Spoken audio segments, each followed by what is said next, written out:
ମାଲ୍ୟଗିରିର ବଡ଼ ସଫଳତା ପରେ ପୁଣି ଆଉ ଏକ ହିଟ୍ ଫିଲ୍ମ ନେଇ ଆସୁଛନ୍ତି ଓଲିଉଡ୍ ସୁପରଷ୍ଟାର ବାବୁସାନ। ନୂଆ ଅନ୍ଦାଜ ଓ ଦମଦାର ଲୁକ୍ରେ ମୋହିବି ଦର୍ଶକଙ୍କ ମନ। କିଛି ନୂଆ କରିବାକୁ ସବୁବେଳେ ଚେଷ୍ଟା କରିଥାନ୍ତି ବାବୁସାନ। ତାଙ୍କର କମେଡି ହେଉ କି ତାଙ୍କ ରୋମାଣ୍ଟିକ୍ ସିନ୍ ଦର୍ଶକଙ୍କୁ ପାଗଳ କରିଥାଏ। ବାବୁସାନଙ୍କ ଫିଲ୍ମ ଦେଖିବାକୁ ସବୁବେଳେ ଲାଗିଥାଏ ଫିଲ୍ମ ହଲ୍ରେ ଭିଡ଼। ବର୍ତ୍ତମାନ ପୁଣି ଥରେ ଦର୍ଶକଙ୍କୁ ହସାଇବାକୁ ତାଙ୍କ ପ୍ରେମରେ ଭିଜାଇବାକୁ ପୁଣି ବଡ଼ ପରଦାକୁ ଫେରୁଛନ୍ତି ବାବୁସାନ। ମାଲ୍ୟଗିରି ପରେ ତାଙ୍କର ଏହି ଫିଲ୍ମଟି ସୁପରହିଟ୍ ହେବ ବୋଲି ଆଶା କରାଯାଇଛି।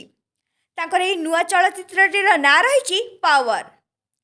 ଏହି ଚଳଚ୍ଚିତ୍ରଟିରେ ଭିନ୍ନ ଅନ୍ଦାଜରେ ନଜର ଆସିବେ ବାବୁସାନ, ଯାହା ତାଙ୍କର ଆଉ ଏକ ନୂଆ ପ୍ରୟାସ ବୋଲି ଜଣାପଡ଼ିଛି। ପାୱାର ଫିଲ୍ମରେ ବାବୁସାନ ହିରୋ ଥିବାବେଳେ ତାଙ୍କର ନାୟିକା ସାଜିଛନ୍ତି ଏଲିନା ସାମନ୍ତରାୟ। ପୂର୍ବରୁ ମଧ୍ୟ ଦୁହିଁଙ୍କର ଯୋଡ଼ିକୁ ବେଶ୍ ଲୋକପ୍ରିୟତା ମିଳିଛି। ବର୍ତ୍ତମାନ ପୁଣି ଥରେ ସୁପରହିଟ୍ ଯୋଡ଼ି ବଡ଼ ପରଦାରେ ନଜର ଆସିବା ସହ ବାବୁସାନ ଓ ଏଲିନାଙ୍କ କେମିଷ୍ଟ୍ରିକୁ ଦେଖିବାକୁ ଚାହିଁ ବସିଛନ୍ତି ଦର୍ଶକ। ବାବୁସାନଙ୍କ ଏହି ପାୱାର ଫିଲ୍ମର ସୁଟିଂ ସମୟରେ କିଛି ମୁହୂର୍ତ୍ତ ଆମ କ୍ୟାମେରାରେ କଏଦ ହୋଇଛି। ଦେଖନ୍ତୁ କିପରି ସୁଟିଂ ସେଟ୍ରେ ମସ୍ତି କରୁଛନ୍ତି ବାବୁସାନ।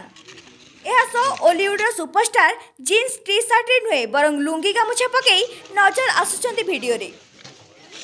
ବାବୁସାନଙ୍କ ସହ ଏଲିନା ଥିବାବେଳେ ଏହି ଫିଲ୍ମକୁ ଡାଇରେକ୍ସନ ଦେଉଥିବା ଅଶୋକପତି ମଧ୍ୟ ନଜର ଆସିଛନ୍ତି। ବାବୁସାନ ଓ ଅଶୋକପତିଙ୍କ କମ୍ବିନେସନ ସବୁବେଳେ ଧମାକା କରିଥାଏ। ହୋଲିର ଭେଟି ନେଇ ଆସୁଛନ୍ତି ବାବୁସାନ।